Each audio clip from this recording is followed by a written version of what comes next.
Haymitch is amazing and a national treasure, and I will not hair slander otherwise.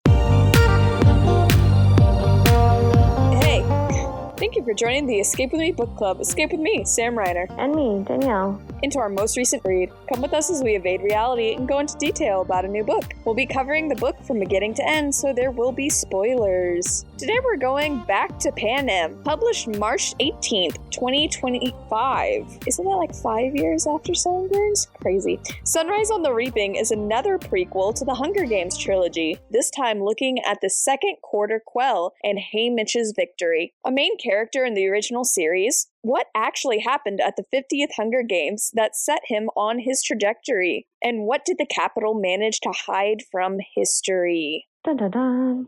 So, background on this, you read all the Hunger Games around the time they came out, loved them, been rereading them forever. We got a surprise prequel with Snow, and then years later, I don't feel like they're dropped with any fanfare. They're just like, hey, there's another book. Here you go. With this one, the problem was they announced the movie the second they announced the book, basically. People barely had time to read it. And it's because Songbirds did so good with the book and the movie adaptations after, obviously, the trilogy did so well. So they're like, yeah, we're going to make another one. Let's go. Already doing fan cast. It kind of all snowballed together, the prequel. Yeah. Versus the Hunger Games, where it took years and a little bit of space. I mean, the movies came out pretty close. If I can bring you back to that moment, so did you read Songbirds and Snake pretty soon after it came out? No, and I think that's probably why this feels closer to Songbirds, because I held off. I did not care about Snow having a story. I knew there was another protagonist, Lucy Gray, a tiny bit about her just from book talk and TikTok and stuff. I read it before the movie came out, but it was pretty close tied in. And this new one I've read twice. Well, I read and then I did the audiobook. Yeah. So since you read them pretty close, were you excited for this book or were you burned out because of Songbirds? I love Haymitch even in the original. There's so much depth and sadness and alcoholism that buckle up. It's not going to be a great one for your mental health, honestly. But story-wise, I knew there was a lot that had to be missing or part of a story or to see the way that he mentors the other two. So I was excited about this, but honestly, I was less excited after Songbirds just because it's years and years. And it's like, obviously, Snow is in his 60s, 70s, whatever. And so obviously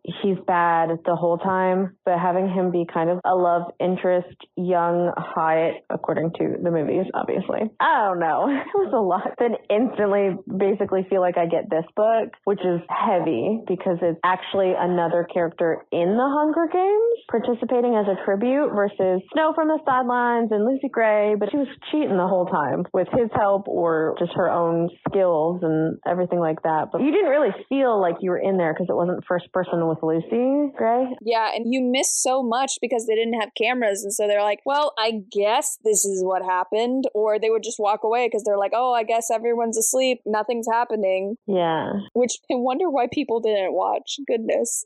So being back in first person of a tribute, it's kind of rough, honestly. I know you've got your trigger warning somewhere, but... Yeah. So I'm the complete opposite of this. I didn't start reading The Hunger Games until last year, much to the...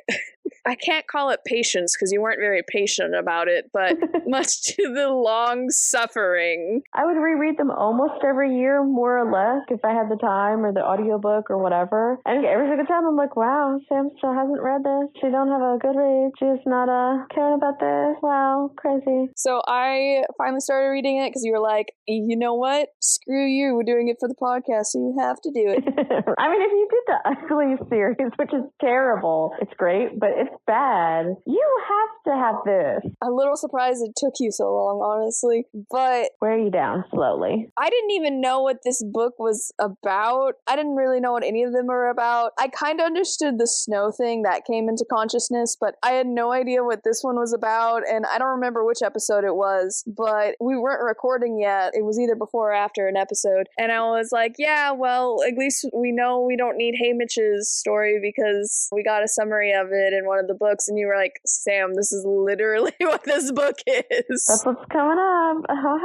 That is how much I know about this series, or this book going in. If you hadn't told me this was Haymitch's story, I would have known nothing about this book. Yeah. Well, and because the movie is barely getting underway, but they've not done hardly any releases of anything. I think there's 2 trailers, but they show basically nothing, just some fanfare and a quick little, hey, they're running. So this is very easy to have not got caught up on TikTok or anything, or YouTube or Facebook or any of the other outlets and stuff, versus I feel like Songbirds was everywhere all the time. It did. Clips of it, people sitting in the movie theater, even the previews. It was a lot. There is, I don't know if you've seen it, it's on YouTube. It's from basically whenever the Hunger Games movies came out. Have you seen the fan video of these games, the 50th games? I don't think I have. Probably not, because you've done nothing. It's so good. And the actress who plays Maisley very clearly was a fan of that, because she's all over the internet, that girl. Yeah. But there's a styling choice, like with the bangs and stuff. And the actress was like joking that it's, oh yeah, you know, for the fans, because they liked that YouTube version. Yeah. I don't know. It's super dumb and very, you have to be on the internet more. But even that, there's like a few things when they did their tiny little press tour thing. But this one's nowhere. So I don't know if everybody's just crying in their rooms, because this one's so sad. Yeah. Not making TikToks about it. It's gotten great reviews, the book. Like, most people that read this also super enjoyed it, even if it is kind of, I don't know, they're all kind of sad, but yeah, I knew I was going to be very sad. This one's very heartbreaking, because because it's the 50th game, and so 24 to 25, 26 by the time the end of the Mockingjay wraps up. 24 years later, and you see Haymitch, and he's still around, and you know things are not looking good for a long time. Yeah. So I think that's part of what, for me, makes this one harder to root for, because Lucy Gray was so far in the past, and she's not in the town. We don't know that girl. But Haymitch, we know. So even if she lost, yes. And Snow, I mean, you know he's going to be bad, but... And we kind of know the outline of his story. So you know he's going to win. You know kind of how he wins. There's a couple of other bullet points that you know have to happen, which is way more than we had going in with Snow. But she still manages to pull out. We never actually know what's going to happen. Well, and that's the propaganda of the Capitol. Yeah. Even in the books when they're reviewing his tape, which they barely even find a copy of, which you'll figure out they don't really want this super extra advertised of all of the Haymitch stuff. They have to like really splice it together to make it look like just a normal game. Yeah. But what Katniss and Peeta sees is not what actually happened. So even if you're basing it fully on, hey, I already know the story, I don't need to read this book, you do. There's 1,000% is left out from just what Katniss gets to see. Yeah. Because that's what some of the reviewers and stuff, when this book was first announced, yeah, I know what happens. He wins. That's it. It's like, no, it's actually really deep, the whole thing. But before we get too far into it, Like 10 minutes into our conversation. age level, young adult, still. All of these books are young adults, believe it or not. Content warning. Yeah, we got a little paragraph here, don't we? Blood, graphic violence, gore, death of a parent, death of a child abuse, physical, nudity, animal abuse and death, torture, insects, arson, suicide, murder, needles, and kidnapping. Yay! We're back to the Hunger Games. Right. Oh my goodness. Judge back by its cover. I never know what to do with these covers. Do you have the pretty spine one? Ugh, the sprayed edges. I want it so bad. Yeah. But I'm holding out, because I still don't physically own this one, but I'm holding out because I'm really hoping she'll do a third. I don't know. It doesn't have to be a trilogy, and technically these 2 are standalones because they're prequels, but I don't know. I feel like she's got something up her sleeve with 0 facts to back that up. Yeah. This one having the bird and the snake, you know, that was kind of tied in the last book. So I was wondering if the Covey was going to be involved again. Kind of. And so I didn't know if they were directly involved with it, this, because this is 40 years later. So I wasn't sure if they were directly involved in it or if this was something that got passed down and originated with them. And yeah, they're there. We're here. Hello. This book is purple. I don't know. These covers give nothing away. They look so good and they're so stylish, and they're definitely something where it's like if you took the little icon off the book and turned it black or whatever and put it on a white background, people could still be like, oh, I know exactly what that is. So they're iconic, but they give nothing away for sure. Yeah. To the point I didn't even know this was about Haymitch. Yeah, it's a solid cover. I think it's pretty. I like it. I think it might be my favorite cover, but it might just have to do with the fact that it's purple. It is purple, yeah. But especially on the classic one, she has the cute little keeping up with the birds and the mockingjay and the snake. They're subtle. Yeah, it's very subtle. But one thing I really like about this book is, like I was mentioning earlier, we think we know what happened, and then the author's like, he, that's just what was recorded. I'm really impressed with this. So a couple things happen. How about the fact that Haymitch wasn't actually supposed to be part of the reaping? What? I know. Come to find out, the quarter quell thing is we're getting twice as many people because, of course, we're horrible. So there's 2 boys picked and 2 girls picked, and 2 boys are picked, and neither of them are Haymitch, except he's a runner and runs away and they shoot him, and a whole fight thing happens with Haymitch's girlfriend, and so he's trying to protect his girlfriend, and in so doing, he ends up being called for the reaping, and then they just cut it, so it looks like he was always supposed to be part of it, and like his name was actually called. Yeah, because they don't do it live, which honestly, they shouldn't, because clearly stuff happens. But you're right. These are filmed with a 5-minute delay, much like modern day live events. They're not as live as you think they are. A lot of them will have about a 2-minute lead instead of a 5-minute lead. I'm surprised it's only 5 minutes. Like, let's be so real. I would expect like 10 or 30. Well, especially when you think about districts like 11, which I know it's 25 years later or whatever, but there's no way there's no unrest. Yeah. Some of these very fighting districts. Yeah, for sure. So it's not surprising hearing that they're not actually live. I was surprised to hear that they only give them 5 minutes. You're a propaganda state. You could film this a week ahead of time and be like, no, it's totally live, guys. Yeah. I do kind of wonder when, because this is the first and only time we really see the director.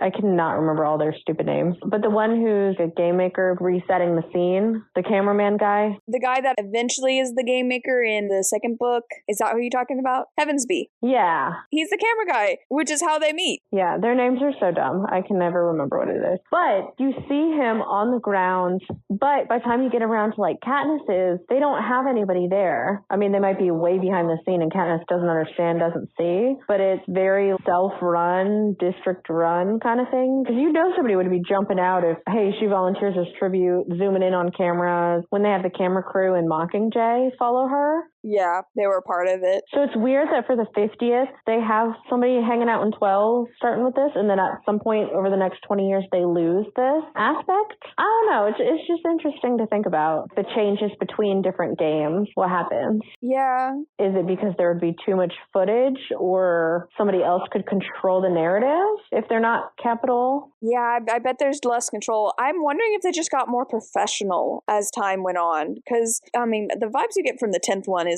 how in the world is this still running? But you go from the 10th to this one, and it's way more professional. You have way more buy-in, but it's still pretty rough. Yeah. And having worked in production, yeah, for sure. But between the 50th and the 74th, I agree. It feels, in a way, more inevitable with how professional all of them are. At 10, it feels like, why the heck we're doing this? This is bizarre. We could stop this whenever. No one likes this. And then, of course, my whole theory with Dr. Gall doing the whole bombings and stuff, just to be like, no, totally, we have to keep going. And then this one feels better. It's more professional, but there's still a lot of cracks in the seams. I love that Haymitch just constantly talks about how the Capitol is obviously incompetent.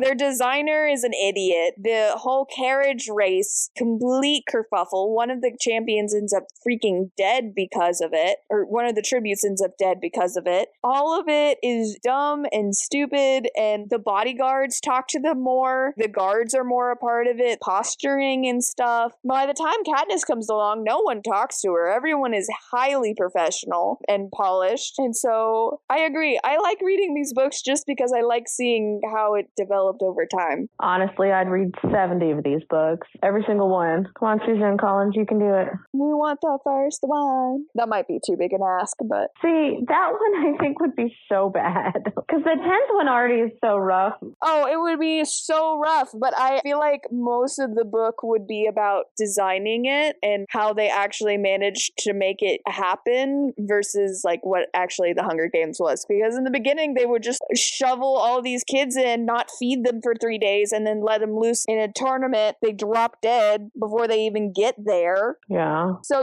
the Hunger Games itself is rough, but I would just be fascinated how she would explain it happening. But maybe it's for the best that she doesn't try to explain. We have already proven that so many books, series, it's like, oh, when you over explain and it's bad, it just kind of ruins it. Oh, yeah. But I don't know. I believe in her. Honestly, whatever she puts out, I'm going to read. So it doesn't even matter. A lot of people, hey Mitch, back in the day when Hunger Games, the first 3 were done, before there was any talk of prequels, everybody wanted Finnick prequel and they wanted a Haymitch story, a Haymitch prequel. And we've got one of those. So yeah, come on, bring it on. But yeah, Haymitch, oh my goodness, he has such a good life. It makes me so sad. He's going to lose everything because he becomes a miserable drunk trying to forget everything. But I don't think I was prepared for how happy his life was. Just because of how terrible Katniss's is. She has her sister who she loves dearly, and she has a friend, which is more than most people can say, but life is rough. It's really, really bad. But you get Haymitch, and yeah, they're poor, but his mom's really loving, and he has this little brother that looks up to him, and then he has this side gig where he's able to basically create white liquor moonshine with this woman in the woods, and that helps pay for stuff, and he's slowly working his way to partner, and so that will definitely come with some money, and so you don't feel like their money troubles are allowed to get a lot better. And then he has this girl that he's in love with, and she's in love with him, and they're really cute, and he has all of these friends, and they're pretty great. One of them, as you pointed out, is Katniss's father, which is very interesting detail. And it's just, he has a pretty good life. He can go into town and buy extras. He buys his girls gumdrops, and that's definitely something Katniss wouldn't even be able to dream of. And it's just, yeah, his life is so good. It's so sad. He sells it so well in such a short amount of time. Ah, my heart. And then lay on the fact that he wasn't even called in the reaping, so he shouldn't have been there to begin with. Yeah, it's crazy to think that Pete is the only tribute from 12 that was actually reaped properly. Like Victor, obviously. Yeah, and he wasn't even supposed to be there. Yeah. Because up to this point, they've officially switched it over to the victors are mentors instead of just like random kids from the Capitol. And they don't have one. He knows this legend of somebody from the 10th being 12, but he's like, oh, we know nothing about it, and you come to find out that's very purposeful. So he thinks she's dead or like something happened to her, and so there are no 12 mentors, and that leads to some interesting situations. I was not prepared for how much setup there is for Catching Fire specifically, in that he meets Heavensby, who is the games master and a huge person for the rebels. He meets Wyrus and BT and Mags. And Mags is amazing, and Wyrus is amazing, and BT is amazing, and you're just so sad. Oh my gosh, my heart. Which is just really funny in Catching Fire now when Katniss doesn't want to make friends with anybody but Mags, BT, and Wyrus. I know. You guys are so similar. Yes, Mags is amazing. I mean, she's amazing in that book, but now she's even more amazing. By the time we get around to Catching Fire, she's what, 65? She's old. Maybe older than that. Because she was the victor forever ago for 4. Yeah, because she's middle-aged now. And then you add another 24 years on that, 25 years. And then 25 after that, yeah. But Wyrus and Beatty, which Wyrus, nuts and bolts is what Katniss calls them, or Joanna calls them in Mockingjay. But she's super lucid. She has clearly not been been tortured or any kind of anything. She's really smart. You get to actually see her be a character and not just a little TikTok, little slightly crazy person. Yeah, you actually understand how she could be a victor. Oh, my heart. And that's the problem with Catching Fire and Mockingjays. They're so old compared to Katniss and Peeta, just because most of the ones that she hangs out with and wants to be partners with are on the older scale. Yeah. Well, and you know, BT's got a bone to pick in Mockingjay specifically when he's building all those weapons. Like, why are you building so many bombs, BT? But you don't understand the level of it. You're just like, oh, he's an evil genius. And then you find out, oh, he tried to do a little rebelling and they decided to put his child in the Hunger Games and make BT the mentor so he has to watch his child die. And then they specifically created mutants to track him down, specifically this child, and carnivore squirrels, and all that's left are his bones. My gosh. Because he could have been entered in, I mean, he's 12, so they could have waited a year. He's also young, so the second he is available, unfortunately, is the 50th, which is double the people anyways, double the tribute, but it's for sure to punish BD. There's no way it's a coincidence. Yeah, and there's no way that his son, I think Amper is his name, but he stands zero chance in a good, regular, fair game. Yeah. Let alone the Quarter Quell. Yeah, he is very young. He is a small kid, and he's very charismatic. Honestly, he has some really good points for him, but not for a death game. Yeah. Situation. So the other reason I'm like, oh, this is definitely not a coincidence is because BT would obviously be living in a victor's village, and so they would have no reason to take on the extra drawings. I forget what they're called, where you put your name in more times to get food for your family. Oh, the Tesserae. Yeah. So there's no way that would happen. And so it would have to be like a Maisley situation where your name is in there one time versus other kids whose names in there like 30 times. Yeah. And still be called. And then he was also called his very first time. I agree with BT. Yeah. There's no way. But, I mean, a lot of fans think that it's such a stupid conspiracy. They think that in the Hunger Games, Prim was rigged because, oh, she only has one coin on your thought. Yours for sure. BT, there's no chance that that was not planted. 1,000%. No, I totally believe Maisley and Prim are, I mean, it's statistically possible. Yeah. But with all of the background stuff we know about BT, I agree with him. That was very purposeful. Oh, no, there's no way. And I bet they do it a lot, which makes me really wonder what they've done in other games to rig the reaping and stuff. But yeah, I don't blame him for making bombs. Ugh. And who knows what's happened to him since then as well. You know, he had a wife, he had another child, but you get to Mockingjay and it's just him. Yeah. What happened? Was the other child eventually rigged too? Probably. Or maybe they were allowed to leave him and not be murdered, but Snow likes murder. Probably murder, guys. He loves murder. To the point. Oh my gosh. So here's the thing. Dr. Gall was a sadistic demon. Snow is the devil. Dr. Gall created venomous snakes that are colorful, that makes you throw up colorful things and then you die. Snow, in charge of this, which I think Dr. Gall gets mentioned very briefly. Yeah, I mean, she was his mentor, basically. Apparently, Gall's the one who coined the phrase, may the odds be ever in your favor for the 25th quarter quell. So I don't think she's in the book. I think that's just mentioned to be like, yeah, she's the one who said it. Yeah. But that's Dr. Gall. That's the experience with her. She just likes to do her science and then be sadistic about it. Snow specifically engineered mutants to respond to each child, because that's what ends up happening to Maisley. That's what happens to, I can't do his full name, Amp. I'm just calling him Amp. Hi. It probably happened to a couple of other ones, but it's very clear that these different ones are specifically for these people and in the most brutal ways possible. Literally eating a child to death until he's skull and bones. Not like a stingy sting, not like a venomous, I get sick but I die relatively quickly. No, no. And the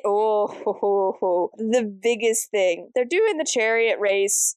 Capital people are so stupid in this book. I mean, they're represented as vapid bubbleheads in the Hunger Games, but they're just actively awful in this book. For example, someone throws a firecracker into the line of carriages. And guess what? The horses freak the crap out because someone threw fireworks in front of horses. So this causes a huge chain of events that eventually ends with them crashing. Haymitch and this one girl from 12, Luella or Maisley. Oh, she does such a good job once again of creating this very sweet bond between the two of them in such a short amount of time. And she ends up dying, and it's really sad, and you're really, really bummed out about it. And you're like, okay, that's awful. And then Haymitch does this really cool, like basically sticking up his middle finger at Snow by taking her body and going to the mansion, laying down the body in front of Snow, and then clapping, purposely making him take credit for her death. Oh, it's such a good moment. Very Katniss of him. And that's why I love how the author shows just how much alike they are. Even if Haymitch is a little smarter and knows what's going on a little bit better with people, but he hangs out with people. The Katniss doesn't hang out with people, so that makes sense. But she's dead. You just gotta know that by time it gets around to Katniss, Haymitch makes some kind of comment about he knows he's never gonna get a winner. He's never gonna be allowed to have a tribute win. Some kind of like aside, he says something like that after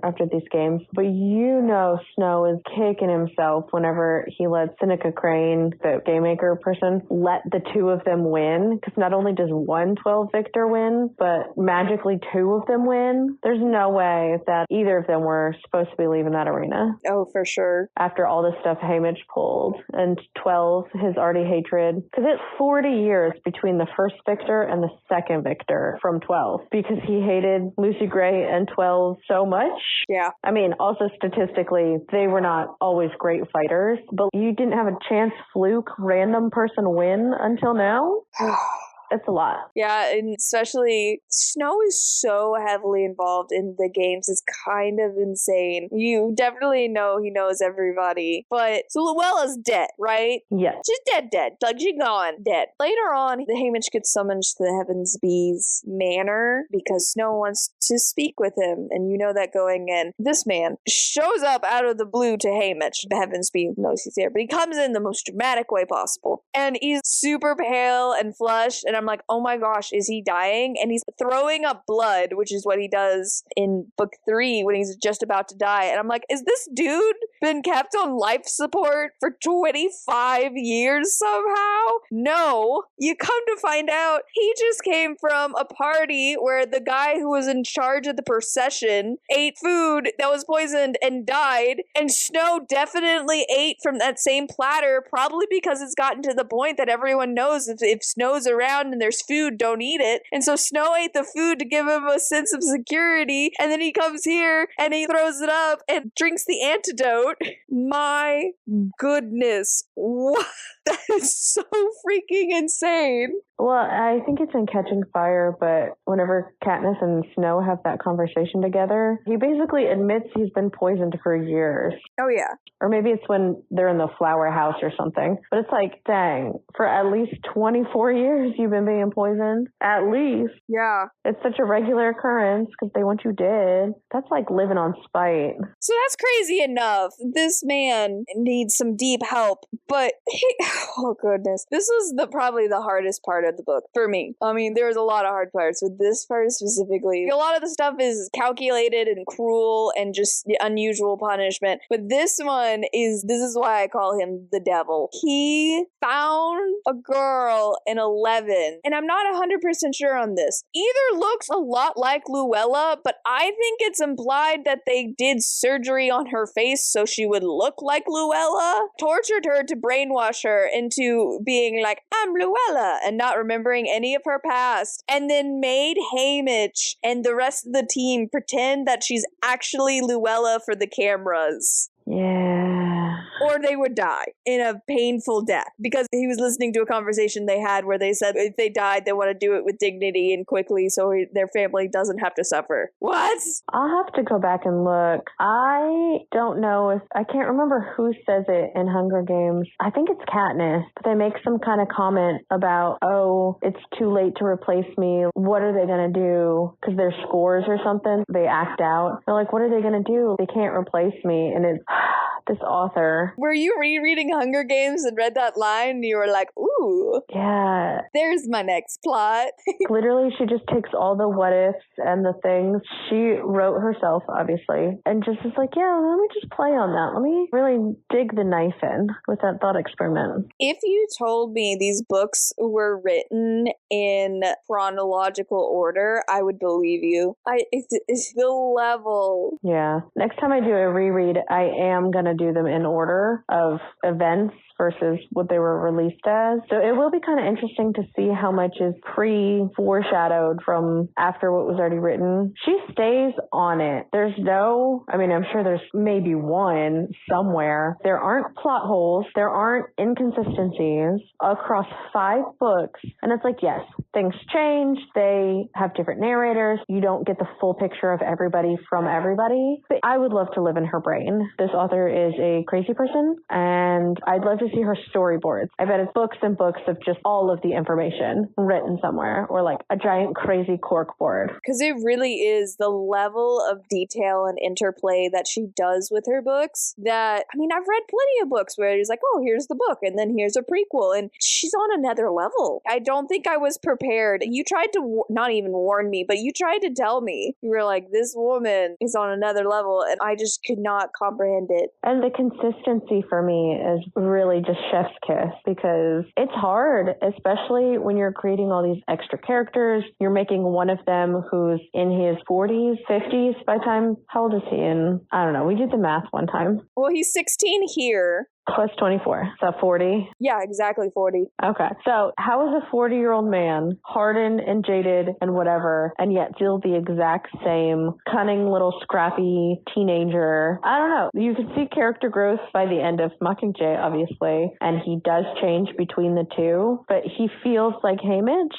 in both of them, versus sometimes you read a book or a series and it's like, a ghostwriter help with this? Have you even met the characters before? Yeah. Did you read to prep for this? No, clearly not. Yeah, there are some authors that will write their book and they're like, I never read my book. And then they'll write a prequel and you're like, yeah, I can tell. We can tell. Yeah, you did not do that. This person feels a lot more like book 5 character and nothing like pre-book 1 character. Yeah.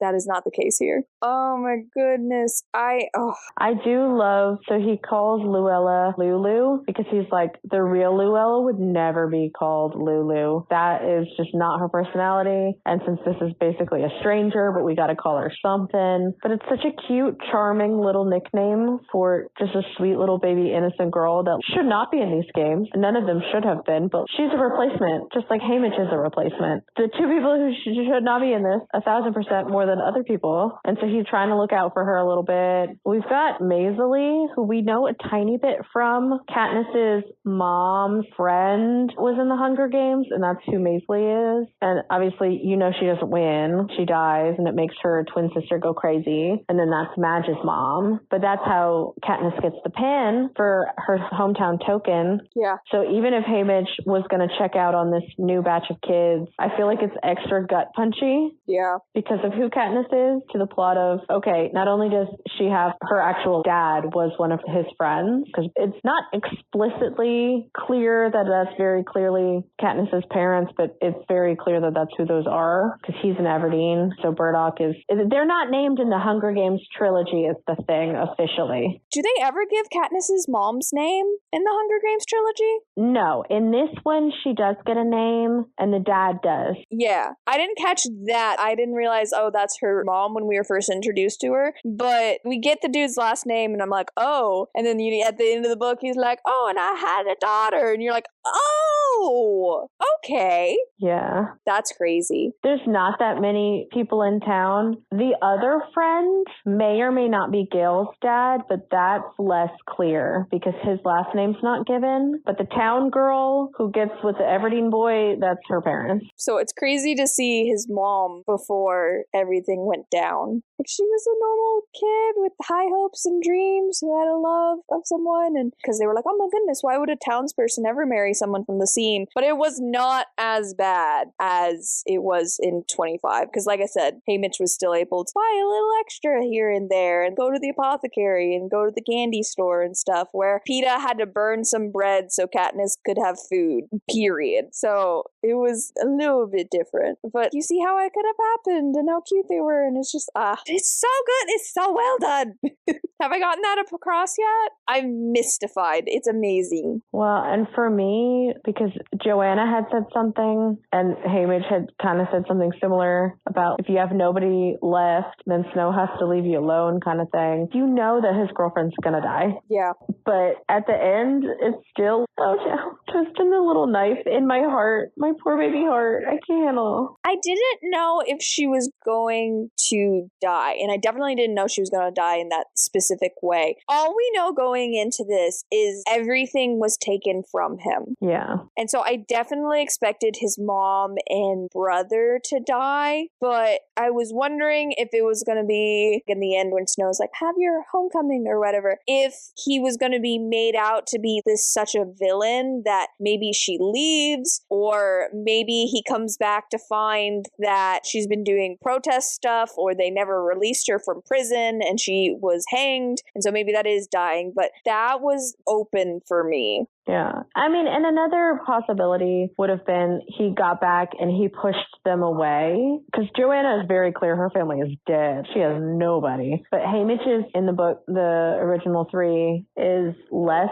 clear about what happens. I mean, for me, with all the death and murder, I assumed everybody he knew was dead too. But he's not, because Katniss, her parents were his friends in the beginning of the book, and you know they don't die. So it's like, okay. And you see him pushing them away. So it's like, oh, well, maybe he came back and pushed everybody away, and she's the one that got away, and he sees her at the hop kind of thing. There were choices, Miss Suzanne. There were choices, but none of them would hurt like this did. So thanks.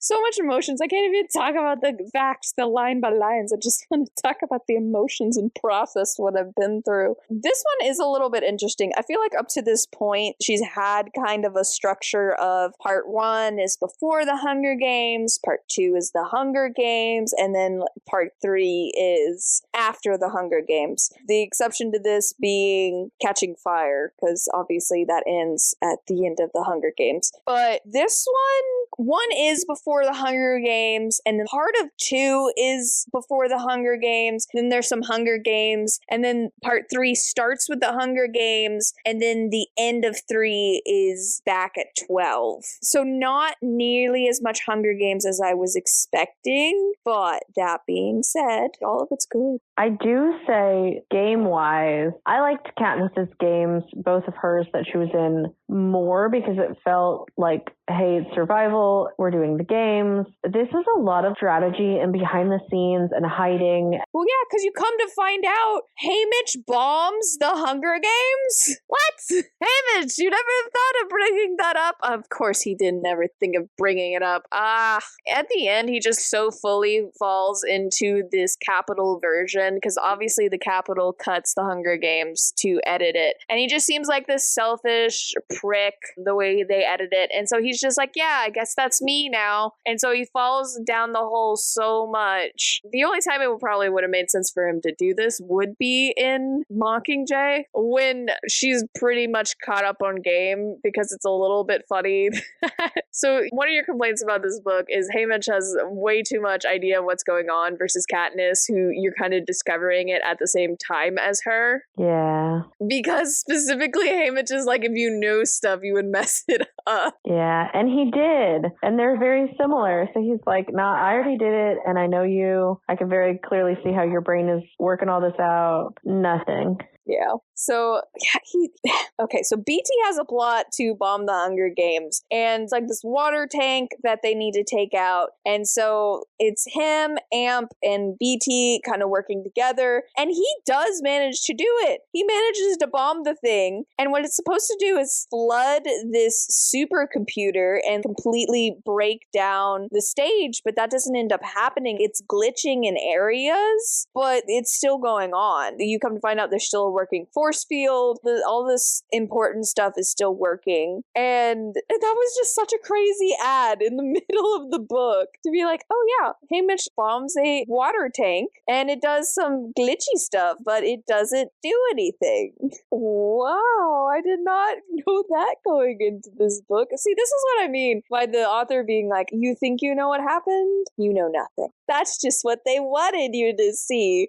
Her ability to use her own world's propaganda against readers is so impressive. I don't know why I thought the Hunger Games would be cut to anything accurate, and I took the recordings at their word, kind of like Katniss and Peeta did. Maybe it's because it was Katniss, and she was like, oh, that's clearly what happened. And I'm like, oh, that's clearly what happened. But so many things are different. Well, even in her games, when they're rewatching it back on the couch and stuff, they definitely overplay the romance part on the cut. Yeah. Yeah, most of that stuff happened, but if they were not looking out for each other, they didn't have a secret plan, nothing. But when they play it back, Candace at least clocks that. Sometimes I feel like we talk about her like she's an idiot, but she does at least get that part. But yeah, talking about Hamish's games and even the other victors and stuff when they're practicing and learning about all of them, she just fully believes the propaganda. She fully believes that this is the game. This is what happened in this person's game. Katniss is very intelligent, but she's not good with people. She spends most of her time traipsing out the woods being quiet, trying to kill something for her food. She doesn't understand people. And so she can be very naive when it comes to people and their motivations. So it's not that she's unintelligent. It's just that is not her strength. People are not her strength. So she is very surprisingly trusting in a lot of things, which granted, aren't we as readers as well? Didn't we also be like, oh, that's clearly what happened then? I was not prepared. Maisley, oh my goodness. I love her. R.I.P. Maisley is amazing as a character. Once again, you hear about her in Catching Fire, and it's like, oh yeah, we teamed up for a little bit, and then we split up, and then she almost immediately died right after that. Yeah, because, oh my goodness, the reason she ended up dying wasn't because other tributes found her, it's because when they were traipsing around this area, which this is a crazy concept in my brain, once again to show that they're just incompetent, the capital is incompetent. Capital workers go into the arena and do stuff. Just, walk around, whatever. And so Maisley, Hamish, and two of the couriers come upon them, and it ends up Maisley and one of the couriers ends up killing the three of them. Yeah. And so it ended up whatever little creatures are created just for Maisley to kill her are popped off and kill her. And they cut things so it doesn't look like that's what happened. And it's, But Maisley's amazing. She's my second favorite character, I think. She starts off with, she's awful. She's a bully. She does the very classic mean girl things, but she kind of steps up. Like, you're kind of impressed by her because, yeah, she's saying all these mean things, but Drusilla, who is basically Effie, but earlier, the one before Effie, is this awful woman and whatever, and Maisley mouths off to her very impressively. She's good at it, which is something, that's kind of impressive in and of itself. And Drusilla slaps her, and Maisley just, without even blinking, slaps her back. That is insane. So she starts off there for me, where I'm like, okay, well, clearly there's something more to Maisley than we had thought. And she just gets better as the competition goes on. Yeah. I like Maisley too. In the beginning, Hamish doesn't super love her just because she's the town bully, or one of them. She bullied him specifically too. Yeah.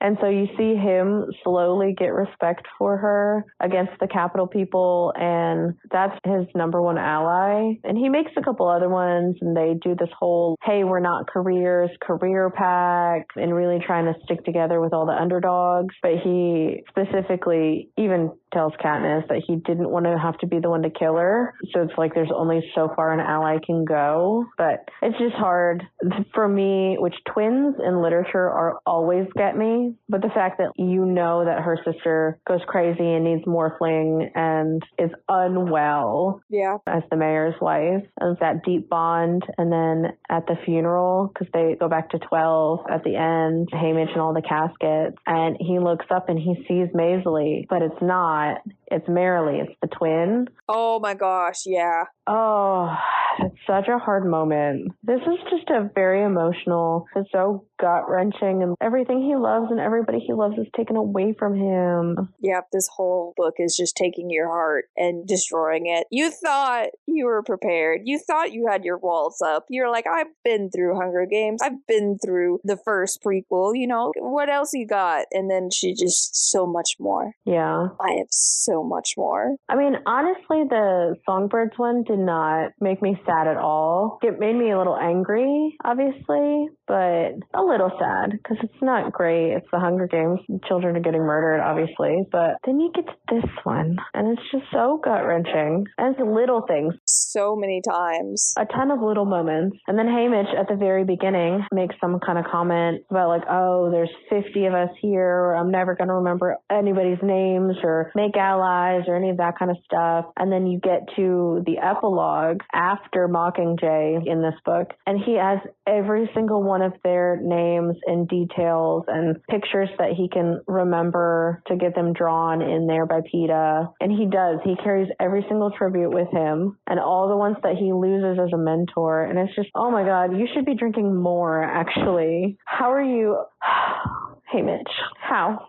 Yeah, that's just how. But so much stuff happens and it's just so emotional. The games don't feel that long, but that's mainly because either Haymitch is by himself for a little bit. I mean, there's some survival, but it feels really action-packed in comparison to the first Hunger Games book, because that one felt like there was a lot of time where she was by herself, trying to survive, days at a time. It really slowed down when PETA showed up and taking care of him and building that relationship. It felt a lot slower, where this one, it was boom, boom, boom, boom, boom. And it barely left you any time to process what just happened. Which, to be fair, there were 50 kids to get through. That also makes it feel a little sped up. But he knows most of the people, even the ones that are in the career that are gunning for him and stuff. He knows most of the tributes that die on at least a decent level. So he kind of takes a lot of them personally, as he should, while still being in survival mode. Like Katniss, Rue affected her and a tiny bit whenever Thresh, but it was more of like, okay, better them than me. I gotta survive, gotta keep Peeta safe, let's get him home kind of thing. It was inevitable almost, yeah. It's sad that this is how it happened, but what else was gonna happen? Not that Haymitch isn't, but it's a fully different feeling as the different narrators. It's just so... It's tissues. Because here's the thing. It's bam, bam, bam, one thing after another, but I'm not going to slow down reading because I have to know what happens next. And the next thing is just as insane as the thing before that. I don't think there's a moment in this book where she slows down. Yeah. If he's not dealing with the peacekeepers, then he's dealing with his girlfriend who keeps getting herself arrested. If he's not dealing with that, he's dealing with the Capitol and Drusilla and an awful designer. And, oh, Effie, by the way. Effie! Effie's in this. Yay! Hey! Little baby Effie. Effie's in this book. So she, I guess, hitched her wagon this early. It kind of seems maybe after this she goes to school. Because she was in fashion school, right? Or her sister was.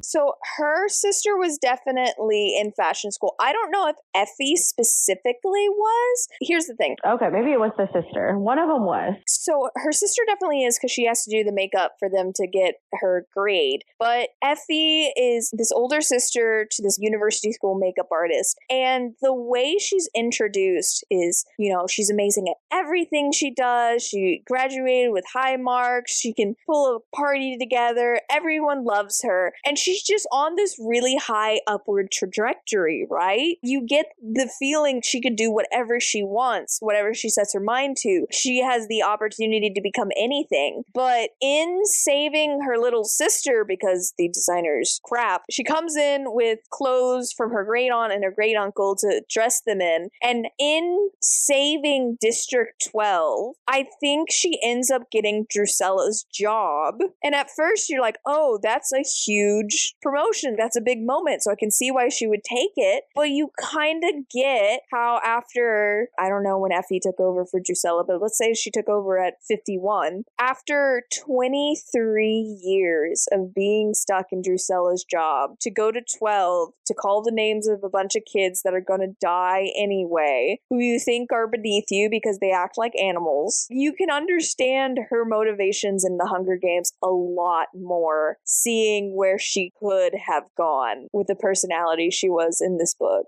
So you actually do end up feeling a little bit bad for her, which I never thought I would feel bad for book one Effie ever. I'm impressed.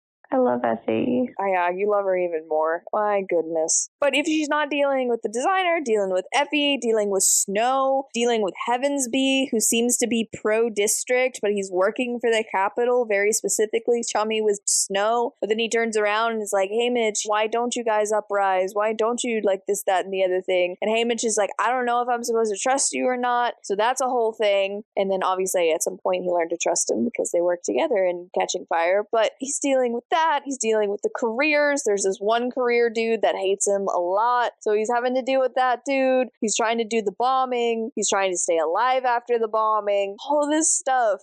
Boom, boom, boom, one on top of the other. To the point, he wins the Hunger Games. There's a little bit of a slow part where he's basically dead and they bring him back to life. He has a huge scar because he was disemboweled a little bit. So that's a little calmed down, but he gets on the train, and as soon as he gets back, he finds out that his house was burned down with his mother and his brother in it, and so they're dead. And then there's a funeral. One of the other tributes' dad hangs himself, and so there's another death there, and the hits are still coming. Boom, boom, boom. Well, you finally get a moment where it's Haymitch and his girl, who is Covey, Lenore Dove, which she gets her name from the poem The Raven by Edgar Allan Poe, which I would be very curious what tune they put this song to, because he knows it as a song. That would be a very interesting poem to turn into a song. But gets back to her. It's a beautiful moment. She's with her bird geese. She's out of prison. They're having a moment. Finally, through all the heartache, at least he's back with his love. They can create something from the ashes here. And she starts eating these gumdrops, which he bought for her and then got his friend to deliver to her. And then it's too late that Haymitch realizes he bought her rainbow gumdrops, and these are all red. And almost immediately, she swallowed one. She tries to throw it up, but it doesn't end up working. But yeah, she dies in front of his face through poison, which is very specifically chosen because it would make Haymitch think of Snow, because he knows that he poisons people through food. And dang. Did you have any heart left? Let me just scoop that out with a spoon real quick. We get to that. All right. Now you're as empty as Haymitch. So we get all that and are basically nothing. Puddle of nothing. And then the author hits us with the epilogue, reminding us, hey, his life doesn't get better. Yeah. It sucks. My friend who I can't be friends with anymore because I want him to live. He brings his little girl and she's got pigtails and she reminds me of Luella. And then that's why he calls her sweetheart, which is better than, hey, sweetheart, condescending. Yeah, that's how you take it in the first couple. I also, because we're Southern, if someone's calling you sweetheart, they're probably thinking you're the dumbest piece of whatever stuck to their shoe. So I agree. I thought it was, hey, sweetheart, yeah, stop being stupid. Yeah. But maybe it is a little bit stop being stupid, but the reason it's sweetheart specifically is because of Luella. And now it's Aww. Two things can be true. Yeah. But in another world, he probably would have been like Godfather or something to Katniss. Yeah. Him and Burdock, and I cannot remember what the mom's name was named in this one. Astrid, yeah. But they were all friends. They would have gone to weddings together. They would have raised their children together. Katniss would have been a huge part of his life. And so for that like double whammy of... She volunteers as tribute. For her sister. And he's like, great. My best friend died in a mining accident, and now I feel like it's a moment almost like BT. I know he wasn't present in her life, but I'm sure he has to feel some sort of uncle feelings toward her. That's the vibe I get from the books, the Hunger Games originally, but he has to watch the child of his best friend, literally one of the only pieces left of his best friend, and he has to mentor her to her death. This is the only moment when because I usually don't believe this, but this is the only time where I would believe that Prim was rigged, because it's so back and forth about, no, it's just the odds. But she's 12, she is young and innocent and related to Burdock, and Katniss has very clearly been, like, if Snow is paying any attention to 12 with these fences and people escaping and all of that hunting, Katniss is one to watch.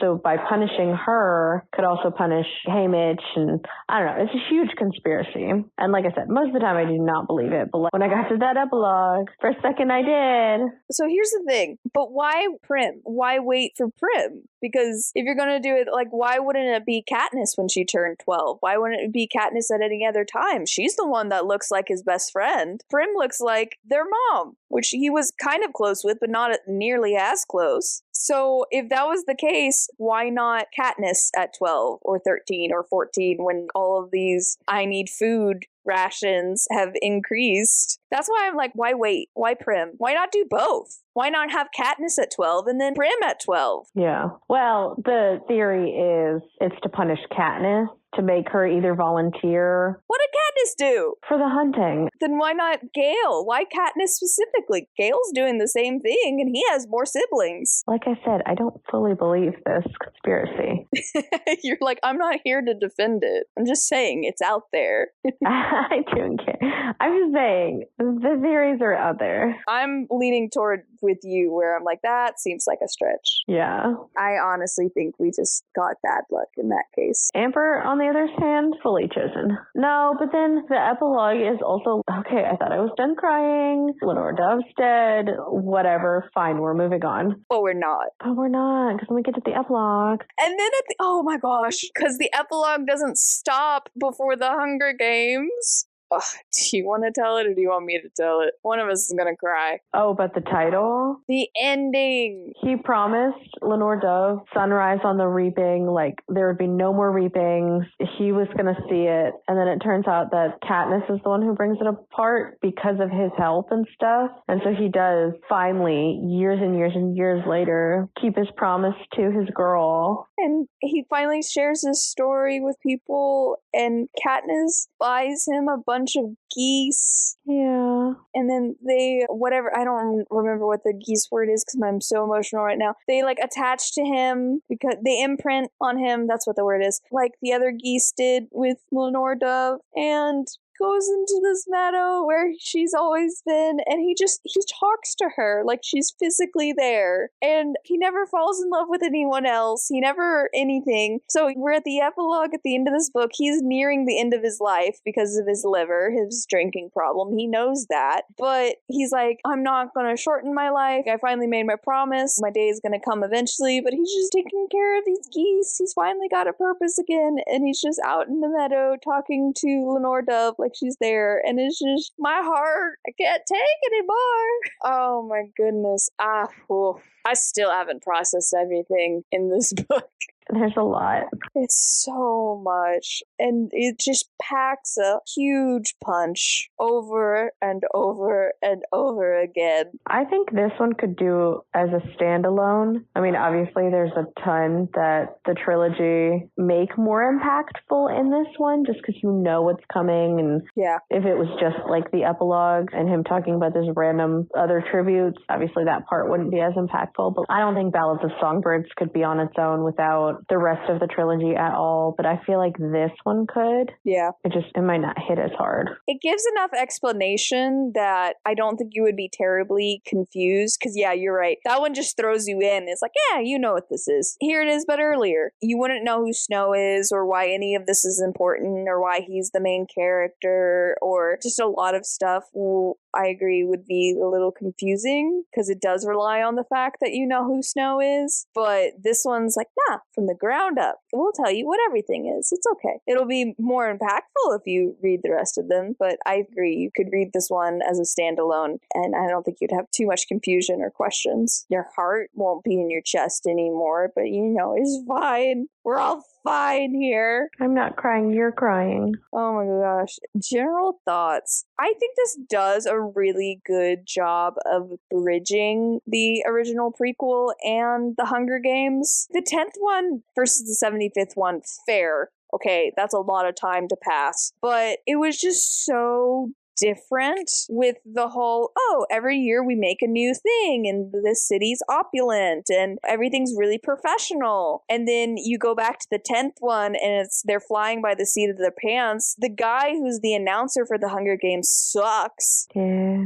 Which was so bizarre and jarring. And then you jump to the super professional Hunger Games. And so I think this one does a good job of bridging it, where it's like, okay, we've gotten more professional. We've become more of a spectacle. There's more money involved, obviously, but they haven't worked out the kinks yet, and it's very obvious that the Capitol is incompetent, and the whole reason they're in power is because the districts just aren't rising up, versus 75, where it just feels like maybe it's just because of Katniss's viewpoint, where it feels like the Capitol is all powerful in a lot of ways. So I think this does a good job bridging the two, where it does feel like, okay, maybe this could be from the same universe. I still want 25. Which one is Mag's game? I don't remember which one. Is she the 25? Is she the first quarter quell? It's not stated canonically, but whenever they had done there's like some photo shoot with People magazine or something like that. Supposedly she was the 11th game. It is nowhere written that is true. She just is pretty old. So doing the math. I would love Mag's game. I feel like Wyrus's game would be very boring. Yeah, not all of them would be great. No offense to her, but she just sits in one place for days until everyone else dies. Okay, here's my pitch. Short story. Anthology. We get a bunch of the not as important games, quote unquote, obviously. We care about these characters, but we can get Wyrus's, we can get Annie's, who only won hers because she knows how to swim. We can get maybe BT's. Maybe that one can be drawn out into a book. But there are several Hunger Games that we get the vibe that it wouldn't be able to make a whole book. And so I wonder, it's short story anthology. We can get those knocked out. Ooh, I would read that. I do kind of wonder, because Katniss is set up as soon as Haymitch starts doing the love story thing to try to keep them both alive, and showing off Prim, so she was the Capitol darling, so that she would be saved whenever he couldn't save his own family. But Katniss is pretty quickly shoved into the Mockingjay role of, okay, well, she's the star of the rebellion, and she's not even a part of this, because she just, behind the scenes, I assume Beetee and Haymitch and Heavensbee and a bunch of them are working behind the scenes by the time you get to Catching Fire, and it's like, yeah, very clearly more things have been in the works. But there's no way they've waited 24 years. Haymitch might have sat out a good handful of years, punishing himself, being punished, staying out of the limelight because he clearly is up to no good. I thoroughly believe it brings Snow great satisfaction watching 12 every years and seeing Haymitch as a drunken mess. Yeah. He probably has 74 where he falls off the stage drunk on a loop as a gif saved somewhere. So yeah, I agree. But I was wondering how many other tributes were set up or told by mentors or were part of this rebellion that they just didn't win, or stuff like that, where it's, okay, were you supposed to be the Mockingjay, but the rebellion just wasn't quite ready? Yeah. With a couple of the other main characters that are victors or maybe ended up dying. Yeah. Because you can kind of tell who's supposed to be a crowd favorite, like Glimmer and Cashmere and some of the ones where like that, where it's like the Capitol loved them. I think they were supposed to be the pick for the Capitol, but then you also see some of the more underdog ones where it's, okay, where was Thresh? He was gone the entire time. He looks like he gained weight. Who's feeding him? He's just eating wheat. Okay. Yeah. How many other ones were going to be the pawn, and it happened to be Katniss. Peeta a little bit along for the ride, but... Yeah, because obviously Haymitch is very intelligent. He's the face behind it. He shows up in the third book and is like, and that's how a rebellion dies. And you're like, oh, thank heavens Haymitch is here. Obviously he's really intelligent. And so you do wonder, it's like, so why is it Katniss? Oh, I do not think she was chosen. Well, I don't think it was chosen. I was just like, why did you have to wait for Katniss? Which, for all she is, she's very intelligent. She has survival skills. She has a lot of very positive things to allow her to be a victor for the Hunger Games. But why the Mockingjay? In a lot of ways, she seems very normal. And that's the thing she has to grapple with in the third book. And she's like, I'm just a random girl that happened to be in the right place in the right time. And she grapples with that. So she's like, why are all these people following me? This doesn't feel right. And so you wonder, yeah, why Katniss? And so I think having books like this with Haymitch and being like, oh, this is why it couldn't be Haymitch. Yeah. And then you go on. This is why it couldn't be Finnick. This is why it couldn't be BT. Yeah. This is why it couldn't be Wyrus or Mags or whoever was also part of that team. Johanna, let's get Johanna all day long. We love her. Why couldn't they be the Mockingjay? Why did we have to wait for that exact game, that exact moment for the districts to finally rise up against an obviously barely struggling capital, super struggling capital in the beginning, and then still incompetent by the 50th? And it's like, why did it have to be Katniss? And so I think, yeah, more books would, I think, shine light to why it had to be Katniss in the end at that specific time in that specific place. Yeah. Well, and if they try in the 50th, they get a good group of the kids. Haymitch specifically, I don't know if he's supposed to be like the Mockingjay, the front runner, whatever. He does stand a better chance, but I do kind of think a little bit like Maisley is set up for it to be the winner. Yeah. Whether it's the Capitol winner or the Rebel winner. She would make an amazing Mockingjay. Yeah. And she's in on most of the plans, and there's a good group of the kids that are part of it. So it could have been literally any one of them, and it's Haymitch because he lasted the longest. He does have more of the explosions and that part that he was specifically tasked with, but it's like there's no way between 50 and 74 that they don't try again. So I don't know. Like I said, I would read 50 of these books. I would read every single one. Little mini short stories, all of it. Yeah, for sure. I agree. One question for the author. All right, so we're over here being like, Snow and Gaul are so sadistic for coming up with these things. Susan, Miss Collins, Mrs. Collins. No, not Mrs. Collins. That makes it sound like Pride and Prejudice. Susan, how do you come up with the ideas for these mutts? Are you just out there in a butterfly garden one day, hanging out, enjoying nature, I don't know, in a park, and you see a butterfly come by, and you're like, that would suck if it had a stinger like a bee. And that's how we come up with it? Do you see things and you're like, oh, that's really cool? Or do you actually have to sit there and take the time to be like, all right, I need to come up with mutants? And it's a concentrated effort to come up with these and not just like a random passing thought. I am so curious. The ones for these were pretty inventive. There's a lot of mutants in this Hunger Games, so I would just really be curious about her process. My question is less of a question and more, please. Obviously, Haymitch's was the Quarter Quell, and we already did the 75th Quarter Quell. So I do kind of wonder if, because she likes patterns, if we'll get the 25th or if we'll get Peeta's point of view, which I know it's counterproductive because we got so much of Katniss, but I don't know. What you got cooking in your brain? Give me more. Thank you. Rating, seeing it in person out of 10. There are so many things, like you can see pictures of beautiful nature, you can see videos of beautiful nature, and we can conjure in our brain, like think of a sunset. Oh, we think of something quite beautiful in our brain. But it's one thing to see it through a screen, see it in your brain, and then it's another thing to go there and experience it with all 5 of your senses and truly be in the moment. And then that's kind of how I feel about this. We were briefly told about the game in Catching Fire, but it was nothing compared to being there. And I think it makes Haymitch's reaction to finding out they watched it and then the kind of attitude he had about it make a lot more sense. And I think it just completely changes. I'm going to give it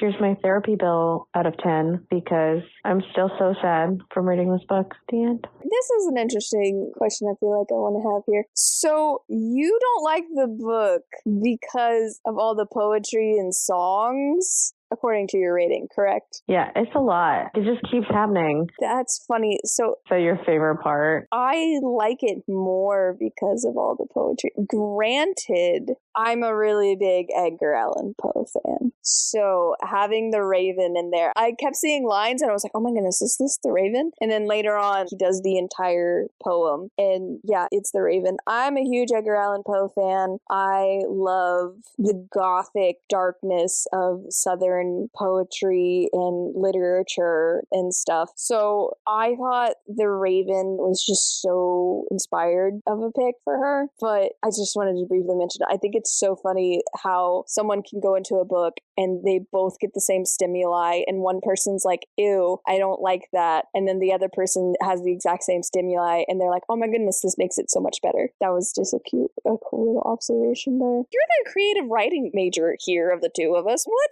Too much poetry. Well, I did the physical book and then I also did the audiobook, and I think that might have been where it was ruining it for me. Yeah, but I really would like to hear what the song they're gonna turn that into for the movie that comes out later this year. That's crazy. So here's the tough question though. Favorite of the series, would you still say Catching Fire? Probably still Catching Fire. I mean, it's not this one. This might be my number 4 just because I like the original trilogy. I might put it above Mockingjay maybe just because R.I.P. Finnick. And it wouldn't be 5th, but no. 5th is Songbirds.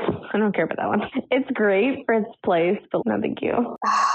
I need to go through the whole series again and then decide, but I don't know if it's Catching Fire or if it is this one. Dang, that's pretty good. I like it a lot. When you go into Goodreads, you can give a rating and you can put them on different shelves. And I gave the trilogy, I'm pretty sure, I think I give all 3 of them a 5 stars. The only one I might have given a 4 stars to Mockingjay, but I think I just still gave it a 5 star. And I added all 3 of those to my favorite. And then for the first prequel, I gave it 5 stars, but I didn't add it to my favorite. And then this one came up 5 stars, and I added it to my favorite again. I just really liked it. I thought it was really well done. Haymitch is my favorite character now. I do love Katniss, but where you're like, I like that we're exploring the world together. I like how intelligent Haymitch is. I like how he's able to tell the audience, oh, this, that, and the other thing, and he's able to very clearly see stuff.